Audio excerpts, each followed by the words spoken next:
చట్టం అందరికీ సమానంగా పనిచేస్తుంది.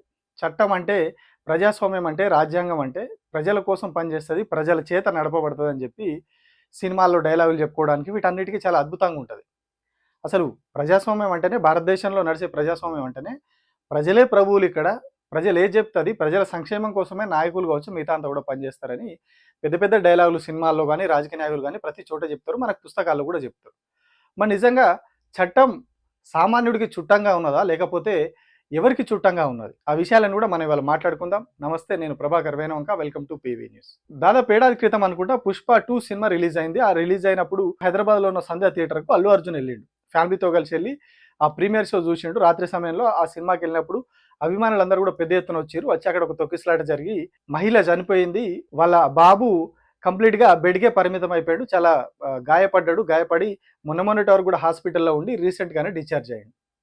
సో అప్పుడు ఈ ఇష్యూ అంతా కూడా స్టేట్ వైడ్ నేషన్ వైడ్ పెద్ద సంచలనమైంది. ఈ ఇష్యూ మీద మేఘాల మీద అసలు ఇక చట్టంని అద్భుతంగా ఫాలో అయ్యే ఒక భారతీయుడు సినిమాలో కమల్ హాసన్ లాగా మన ముఖ్యమంత్రి మన రాష్ట్ర మంత్రులు అందరూ కూడా వ్యవహరించారు. వెంటనే అల్లు అర్జున్ మీద కేసు పెట్టిర్రు.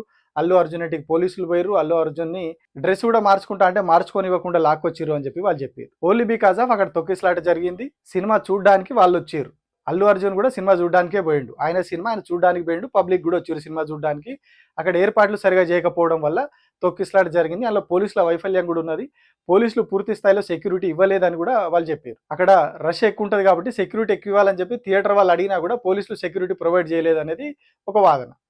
సో ఇంత అంటే అక్కడ ప్రభుత్వ వైఫల్యం కొట్టేసినట్టు కనిపిస్తున్నా కూడా అప్పుడు అల్లు అర్జున్ అరెస్ట్ చేసిరు. తప్పు జరిగింది, ఆయన తప్పు చేసిండు అని చెప్పి అరెస్ట్ చేసి జైలు పంపించి ఒక సినిమా క్రియేట్ చేసిరు. దేశవ్యాప్తంగా రేవంత్ రెడ్డి తనను తాను ఒక హీరోగా చూపించుకున్నాడు. ఒక హీరోని అరెస్ట్ చేసి నేను హీరోని అయినా అని చెప్పి రేవంత్ రెడ్డి అప్పుడు చూపించుకున్నాడు. సీన్ కట్ చేస్తే ఏడాది తర్వాత ఇప్పుడు మేడారంలో సమ్మక్క సారలమ్మ గద్దెల దగ్గర ఒక ప్రమాదం జరిగింది. ఏదైతే మేము 200 కోట్లు పెట్టి శతాబ్దాల పాటు నిలిచిపోయేలాగా అభివృద్ధి పనులు చేస్తున్నామని చెప్పేసి ప్రభుత్వం చెప్పుకొని కొన్ని పనులు చేసింది. అక్కడ ఎవరు ముట్టుకోలేదు. మేము అద్భుతంగా చేసినాం. మేడారం జాతర అంటే ఒక అద్భుతమైన జాతరగా మేము కట్టడాలన్నీ కడుతున్నామని చెప్పి పబ్లిసిటీ చేసుకున్నారు. 200 కోట్ల రూపాయలు ఖర్చు చేసారు. ఇంత పబ్లిసిటీ చేసుకొని వాళ్ళు చేస్తే ఏం జరిగింది?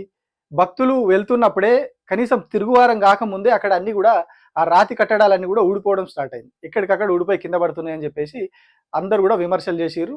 ప్రభుత్వం ఇంత నాణ్యత లోపంగా పనులు చేసిందని చెప్పి ఆరోపణలు వచ్చినాయి. రీసెంట్గా ఇంకొకటి జరిగింది. అక్కడ ఆలయ పూజారి, ఆ మేడారంలో గద్దెల దగ్గర ఉండేటువంటి ఒక పూజారి కుమారుడు, పూజారి అక్కడ పూజల కోసం ఆ ఆలయ పనుల కోసం అక్కడికి వస్తే ఆయనతో పాటు ఆయన కుమారుడు వచ్చి అక్కడ ఆడుకుంటా ఉంటే జస్ట్ ఒక కాలు తలిగి దాదాపు 7-8 ఫీట్లు ఉన్నటువంటి ఒక పెద్ద బండరాయి అంటే ఈ కట్ చేసినటువంటి స్టోన్ అక్కడ అతికేయడానికి మెట్లలాగాను ఇంకో దానికో పెట్టినటువంటి ఒక 7-8 ఫీట్లు ఉన్నటువంటి పెద్ద స్టోను ఆ పిల్లాడి కాళ్ళ మీద పడ్డది. 2 కాళ్ళ మీద పడిపోయింది.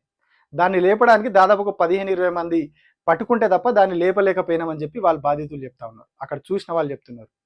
అంత పెద్ద రాయి జస్ట్ ఒక కాలు తలిగితే పడిపోయింది. 200 కోట్లు పెట్టి అక్కడ పనులు చేసారు. ఆ రాయి పడిన తర్వాత ఆ బాబుకి 2 కాళ్ళు కూడా ఇరిగిపోయినాయి. ఆయన హాస్పిటల్లో జాయిన్ చేస్తే చాలా ప్రయత్నించారు డాక్టర్లు. లాస్ట్కి లెఫ్ట్ లెగ్ కంప్లీట్గా పాదం తీసేసారు. లెఫ్ట్ లెగ్ పాదం వరకు కట్ చేసేసారు. రైట్ లెగ్ కూడా విరిగిపోతే దానికి ఇప్పుడు రాడ్ వేసి పట్టీ కట్టేసి పెట్టారు. ఇది జరిగింది ఎక్కడనో సంధ్యా థియేటర్లోనో కాదు, ఇంకొక ప్రైవేట్ ప్లేస్లోనో కాదు, ఇంకొక ప్రైవేట్ చోట కాదు, ప్రభుత్వ ఆధ్వర్యంలో పనులు జరుగుతున్నటువంటి మేడారంలో. అక్కడ ఆ పనులు చేస్తున్నది ఎవరో కాదు. ఆ పనుల విషయంలో కూడా చాలా కాంట్రవర్సీ నడిచింది. దేవాదాయ శాఖ మంత్రిని కాదని ఆ మంత్రికి దొరకకుండా, మంత్రి చేతికి చిక్కకుండా పొంగులేటి శ్రీనివాస్ రెడ్డి ఆ కాంట్రాక్టులన్నీ కూడా రెవెన్యూ శాఖ కింద వేసుకొని తన అనుచరులకు ఇప్పించి పనులు చేయించుకున్నాడు. ఆ అనుచరులకన్నీ కూడా కాంట్రాక్టులు కట్టబెట్టుకున్నాడు అని చెప్పి పెద్ద ఎత్తున ఆరోపణలు వచ్చినాయి. ఈ విషయంలోనే కొండా సురేఖకి పొంగులేటి శ్రీనివాస్ రెడ్డికి మధ్యలో గొడవ జరిగింది. అందుకే మేడారం జాతర స్టార్ట్ అయ్యే కొద్ది రోజుల ముందు వరకు కొండా సురేఖ అక్కడికి పోలేదనే విమర్శలు కూడా వచ్చినాయి. మంత్రి సీతక్క సొంత నియోజకవర్గం, స్వయంగా ఆమె ఒక ఆదివాసి. సో అట్లాంటి ఆదివాసి బిడ్డలకు సంబంధించిన ఆదివాసి వీరవంతలకు సంబంధించినటువంటి ఒక జాతర విషయంలో ఎట్లా వ్యవహరించారు అనేది మనకి ఇక్కడ అర్థమవుతా ఉన్నది. దేవాదాయ శాఖ మంత్రిగా కొండా సురేఖ ఉన్నారు, ఆమె ఉమ్మడి వరంగల్ ఆమెనే. సీతక్క సొంత నియోజకవర్గం ఆదివాసి. పొంగులేటి శ్రీనివాసరెడ్డి పక్కనే ఉన్నటువంటి ఖమ్మం జిల్లా కాంట్రాక్టులన్నీ కూడా రెవెన్యూ శాఖ కింద జరిగినాయి. ఆయన అనుచరులకు ఇప్పించుకున్నారని ఆరోపణలు కూడా వచ్చినాయి.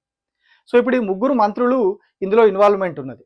ఆ ఒక రాయి, చిన్న రాయి కూడా కాదు, 7-8 ఫీట్లు ఉన్నటువంటి ఒక పెద్ద రాయి జస్ట్ ఖాళీ తగిలితే ఊడి పడిపోయింది. ఆ పిల్లాడేం గుణపాలు పెట్టి తీసే అంత ఏజ్ కూడా కాదు, పిల్ల ఉంది. గట్టిగా 10 ఏళ్ల వయసు కూడా లేని పిల్లోడు జస్ట్ కాలు తగిలితే అంత పెద్ద స్టోన్ ఊడిపోయి పడింది. సో ఇక్కడ ఎంత క్వాలిటీతో పనులు చేసారో మనం అర్థం చేసుకోవాలి.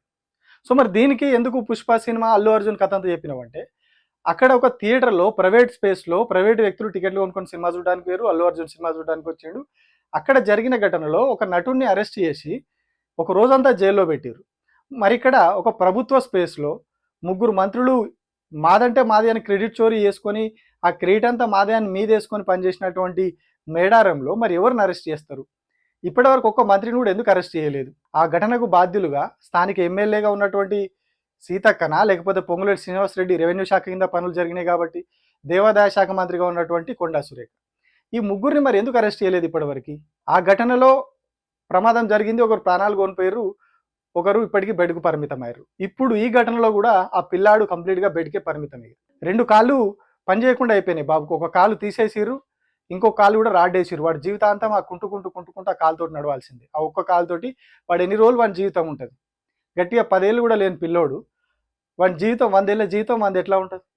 వాడు ఆ బెడ్ మీద హాస్పిటల్ బెడ్ మీద ఏడుస్తా ఉంటే ఎవరికైనా కళ్ళలో నీళ్ళొత్తాయి మానవత్వం ఉన్నోనికి ఎవరికైనా.